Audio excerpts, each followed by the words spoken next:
Hi friends, చిట్టి కాజాలు చూద్దాం ఎలాగో. ఒక కప్పు పిండికి 1/2 table spoon salt, 1/2 table spoon వంట సోడా వేసుకొని ఒక 5 స్పూన్ల నెయ్యి వేసుకొని మెత్తగా కలుపుకొని చపాతీ పిండి కన్నా కొంచెం గట్టిగా కలుపుకోవాలండి. మూత పెట్టుకొని ఒక అరగంట సేపు పక్కన ఉంచుకోవాలి.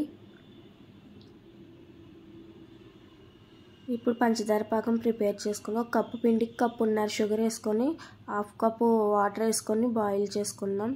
షుగర్ అయ్యేలోపు, షుగర్ పాకం అయ్యేలోపు మనం చపాతీని నేల మీద వేసుకొని మెత్తగా పల్చగా రోల్ చేసుకొని దాన్ని మనం 4 పక్కల సమానంగా కట్ చేసుకోవాలా.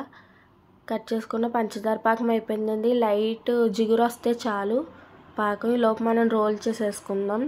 రోల్ చేసేసుకొని ఆ అంటింపు ఊడిపోకుండా కొంచెం నెయ్యిలో మైదా వేసుకొని కలుపుకొని పక్కన పెట్టుకోవాలి. అప్పుడు అంటింపు సమానంగా కట్ చేసుకుంటే కాజా షేప్ వచ్చేస్తుంది మనకి. అవి పెద్దగా అవడానికి కొంచెం చపాతీ కర్రతో నొక్కడమే. ఈలోపు ఆయిల్ గోరువెచ్చగా ఉండగానే కాజాలన్నీ వేసుకొని అప్పుడే గరిటె పెట్టి తిప్పకుండా అవి వేగి పైకి వచ్చాక అప్పుడు మనం తిప్పుకోవాలి, లేకపోతే విడిపోతాయి. కాజాలన్నీ వేగాక మనం పంచదార పాకంలో వేసేసుకొని పక్కన పెట్టేసుకోవాలండి. అలాగే రెండో వాయి కూడా చేసేసుకోవాలి. సేమ్ అంటే యాజ్ ఇట్ ఈజ్ సింపుల్ అండి, ఎవరైనా చేయొచ్చు. ట్రై దిస్ వన్, చాలా బాగుంటుంది.